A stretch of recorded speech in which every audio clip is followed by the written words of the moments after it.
Good morning. अब हम लोग देखेंगे अनुगमन वेग के आधार पर ओम के नियम का निगमन।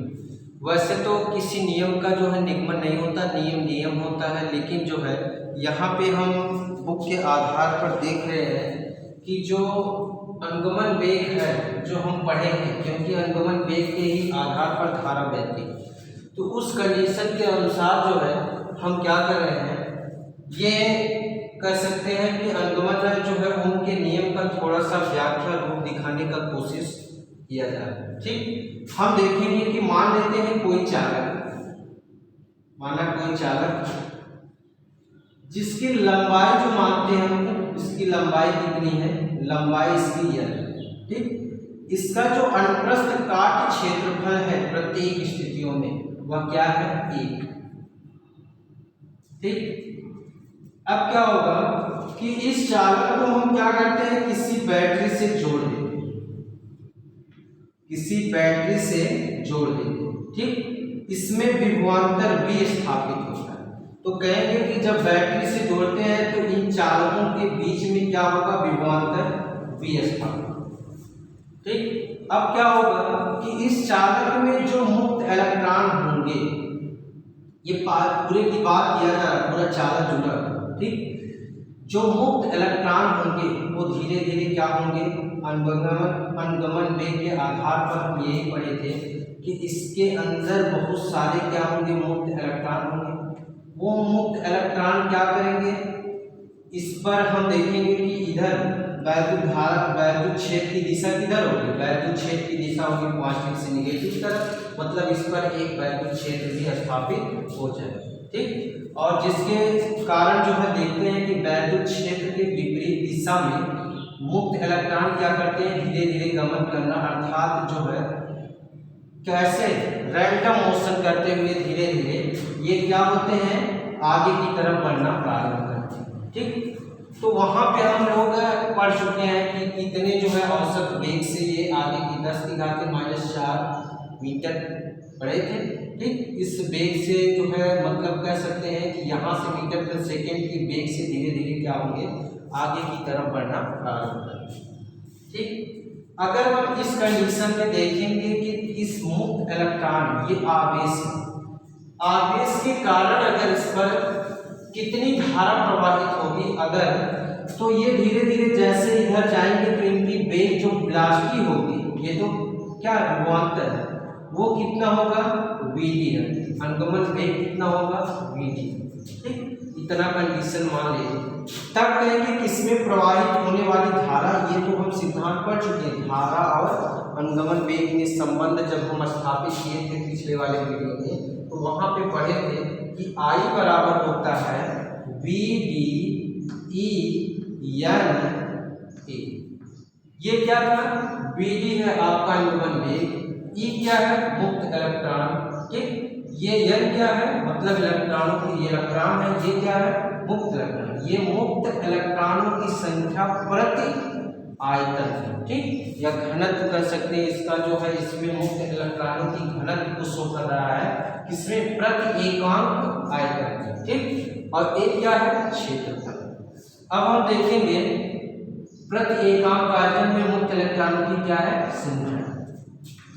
अगर हम कहेंगे कि इस पूरे कंडीशन में क्या होगा कि जो मुक्त इलेक्ट्रॉन होगा इसमें विभवांतर भी अगर स्थापित हुआ है, ई स्थापित हुआ है, और लंबाई क्या है, यल है, तो एक कंडीशन उसके लिए हम पढ़े, क्या पढ़े हैं, ई बराबर होता है ऐसा कुछ, वेग प्रवणता में ई बराबर होता है v/यल। ठीक, प्लेटों के बीच की लंबाई, तो यहाँ पे अगर हम लंबाई यल माने हैं इनके बीच और विभवांतर v है, तो ई बराबर हमको मिल सकता है, ई बराबर v/यल। दूसरी कंडीशन अगर हम देखेंगे कि यह इसमें क्या है कि ये मुक्त इलेक्ट्रॉन इसमें स्थापित किया हुआ है वैद्युत क्षेत्र, और दूसरा इसमें क्या है, जो मुक्त इलेक्ट्रॉन है एक आवेश की तरह व्यवहार कर रहे हैं, तो आवेश की तरह व्यवहार कर रहे हैं, वैद्युत क्षेत्र है, तो उनके बीच क्या होगा, फोर्स काम करेगा। तो जो फोर्स काम करता है आपका F बराबर कितना कार्य करता है, F बराबर कितना हो जाएगा, E ई मतलब क्यू के स्थान पे, ठीक। अरे यही तो आप इंटू कैपिटल ई, ये तो लिखते हैं ना क्यू इंटू ई, उसके स्थान पे ई इंटू कैपिटल ई, ठीक। अगर हम मानते हैं कि यदि इलेक्ट्रॉन का द्रव्यमान यम हो, ठीक, इलेक्ट्रॉन का द्रव्यमान क्या मान लेते हैं यम, तो क्या हो जाएगा यम बराबर, अगर हम इनके बीच में तब त्वरण अगर देखें तो यम बराबर हम फोर्स कहेंगे कि अगर द्रव्यमान यम है तो यम इंटू ए होगा। तो ए बराबर अगर हम देखेंगे तो ए बराबर हमको मिल जाएगा, ए बराबर मिलेगा यफ अपान यम। यम क्या है, मुक्त इलेक्ट्रॉनों का द्रव्यमान, ठीक। यफ क्या है, फोर्स, इनके बीच लगने वाला क्या है फोर्स। तो क्या कह सकते हैं कि यफ के स्थान पे क्या रख सकते हैं, ई कैपिटल ई अपान क्या हो जाएगा यम के, या इसको इस प्रकार से लिख सकते हैं, क्या लिख सकते हैं, यहाँ v ऊपर लिख दे रहे हैं तो क्या लिख सकते हैं इसको, e और e का मान v अपान क्या हो जाएगा यम, ठीक, v अपान यल इंटू यम।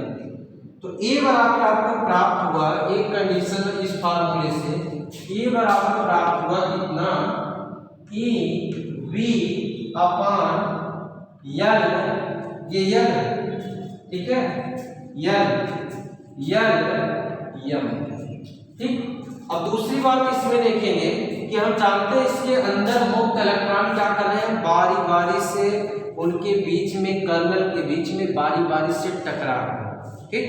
बारी बारी से जब इनके बीच में टक्कर हो रहा है तो इस समय अगर हम कहेंगे कि जो पॉजिटिव चार्ज है, ये कर्नल वाला जो पॉइंट है, ठीक, अगर कोई इलेक्ट्रॉन जाएगा ऐसे यहाँ से टकराएगा किसके कारण, हम थर्मल जो है एनर्जी मतलब ऊष्मीय ऊर्जा के कारण पढ़ चुके हैं। तो यहाँ पर इसका जो उस समय वेलोसिटी हो जाता है, मान लेते हैं v1 μ1 होता है, और फिर पुनः टकराने के बाद वह क्या होगा, फिर दूसरी दिशा में जाएगा, ये तो फिक्स नहीं है किधर जाएगा, ठीक। तो दूसरे स्थिति में क्या होगा, इसका मान लेते हैं v1, और इनके बीच जो दूरी होती है इसको क्या बोलते हैं, माध्य मुक्त पथ, आपको बताया कि इसको लैम्डा से डिनोट कर रहे हैं, और इनके बीच लगा समय जो कि क्या होता है टाउ होता है, ठीक। तो यहाँ पे अगर हम उस कंडीशन में देखेंगे, इसी प्रकार से जो अनुगमन वेग जो कंडीशन होता है, ये तो केवल एक इलेक्ट्रॉन के लिए देख रहे हैं। अगर इसी प्रकार से हम जानते हैं कि किसी चालक में बहुत सारे इलेक्ट्रॉन पाए जाएंगे, तो बहुत सारे इलेक्ट्रॉन होंगे तो उनका क्या होगा, औसत वेग के क्या होगा बराबर होगा, ठीक। तो कह सकते हैं Vd जो हमको मिलेगा वह किस रूप में मिलेगा, वह मिलेगा V एवरेज के रूप में, ठीक। क्योंकि बहुत सारी संख्या है तो हम क्या करेंगे, उसका एवरेज निकालेंगे। इसी प्रकार से बहुत सारे इलेक्ट्रॉन क्या करेंगे, आपस में टकराएंगे, तो लिख सकते हैं इनका मान जो होगा वह क्या हो जाएगा, v1 हो जाएगा v2 प्लस v3, इसी रूप में क्या होगा प्राप्त होगा। तो क्या कह सकते हैं कि जब हमको अनुगमन वेग टोटल प्राप्त होगा तो कितना प्राप्त होगा एवरेज के रूप में, तो v1 plus v2 plus v3 plus dot dot करके कहाँ तक bm, क्योंकि इसमें जो है संख्या कितनी बहुत सारी है। अब यहाँ पे हम देखेंगे कि पहले स्थिति क्या माने थे, u1 नहीं μ1 माने इसमें, ठीक, और जो उस समय टाइम कैसा लिए है टाउ लिए, तो त्वरण कैसा माने हैं a मान करके चल रहे हैं। तो क्या हो जाएगा, v1 का मान समीकरण 1 से अगर देखें गति के समीकरण से तो हमको मिल सकता है u1 plus tau a tau, ठीक, टाउ 1 हो जाएगा। यहाँ पे जो त्वरण है, त्वरण क्योंकि ये एक समान रूप से क्या कर रहे हैं, एक समान रूप से इसमें टक्कर या कोलिजन कर रहे हैं। जो यहाँ पे हम Vd पढ़े थे, कैसा पढ़े थे, एक समान रूप से ये क्या करे आगे की तरफ बढ़े, इसलिए त्वरण जो आपका होगा वह समान रूप से होगा, ठीक। प्लस इसी प्रकार से इसके लिए मान होगा μ2 plus alpha tau dot dot, इस प्रकार से आपका लास्ट वाला टर्म जो मिलेगा वह मिलेगा mu n plus a tau n। यहाँ पे एक चीज हम क्या कर रहे थे, एवरेज निकाल रहे थे। एवरेज का मतलब अपान क्या हो जाएगा n, यहाँ पे भी पूरे का बटा क्या हो जाएगा n। ठीक, अब इसी को सरल करेंगे, इस रूप में देखेंगे तो यहाँ पे हमको मिलेगा μ1, यहाँ पे μ2, यहाँ पे μn अपान n के रूप में अगर देखेंगे तो टोटल वैल्यू यहाँ पे Vd, तो यहाँ पे μ1 μ2 μ3, तो क्या हो जाएगा μ1 plus μ2 plus μ3 plus μn dot dot μn upon n बराबर किसके हो जाएगा, बराबर 0 के होगा। क्यों, क्योंकि ये औसत अगर हम इसका पढ़े थे तो ये क्या था, पहले वाली प्रारंभिक स्थिति में इसका औसत हम पढ़े थे थर्मल के रूप में, थर्मल पर इसका औसत मान कितना था 0। ठीक, तो बचेगा क्या, Vd बराबर बचेगा यहाँ पे τ1 τ2 कहाँ तक है n तक। इसका जो अगर हम एवरेज देखेंगे तो एवरेज हम लिख दे रहे हैं सीधे, क्या लिख दे रहे हैं a τ। ठीक है, क्या लिख दिए हैं a τ। यहाँ पे τ क्या है, τ आपका एवरेज, क्योंकि लगभग मुक्त इलेक्ट्रॉन के लिए जो इसका समय होता है 10⁻⁻14 सेकेंड आपको बता चुके हैं, तो इसलिए यह लगभग एक सफिक्स जो है होता है, लगभग जो है चालकों के लिए कंडीशन जो है उसमें मुक्त इलेक्ट्रॉनों में समय लगता है, इसलिए इसका एवरेज जो है हम निकाल सकते हैं। ठीक, ए का मान वहां से रख देंगे जो इसके पहले वैल्यू निकाले थे, तो ई वी यल यम, ये क्या है यल यम इंटू टाउ एवरेज। ठीक, अब क्या कर सकते हैं, ये किसका मान है Vd का, Vd का मान समीकरण इसमें I में रख देते हैं, I में रखेंगे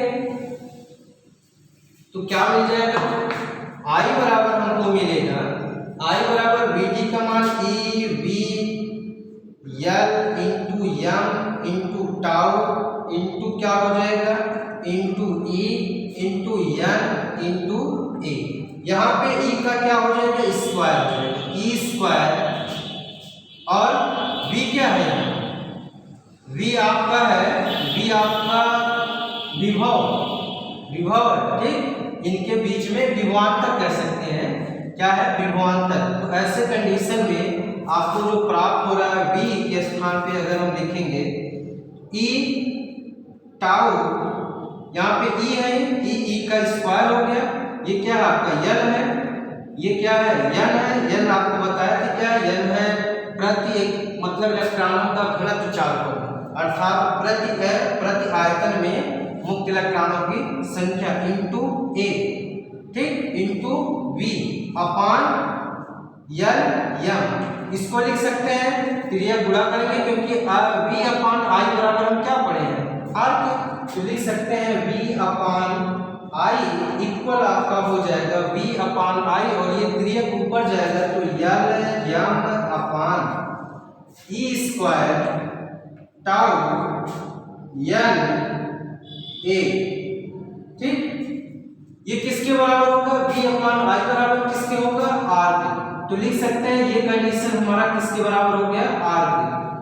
ठीक, आर बराबर L M upon E square tau ए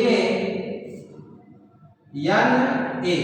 ठीक, यहाँ पे आर बराबर अगर हम देखेंगे आर बराबर, तो आर बराबर अगर ये टर्म आर इसके बराबर है तो ये इसके बराबर है, तो वी अपान आई बराबर किसके हो जाएगा आई, वी अपान आई बराबर हो जाएगा किसके आर के। यही तो हम क्या पढ़े हैं ओम का नियम पढ़े। दूसरा चीज यहाँ पे बहुत महत्वपूर्ण, यम यहाँ पे इलेक्ट्रॉनों का द्रव्यमान कांस्टेंट है, ई क्या है कांस्टेंट है, ई का मान, टाउ क्या एवरेज भी कांस्टेंट है, यल क्या है प्रति मुक्त इलेक्ट्रॉन प्रति आयतन में, ये भी कांस्टेंट है।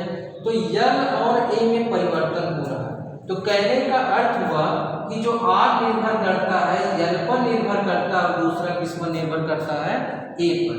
यल मतलब यल के अंतर्मान पापी टर्म पर, आर के जो है किस पर आर के आर के किस तल पर, आर के विक्रमानुपाती तल पर आपका आर जो है क्या होता है, जो है निर्भर करता है। इसी आधार पर हम क्या कर सकते हैं, अनुगमन वेग का नियम जो है ओम की नियम का व्याख्या कर सकते हैं।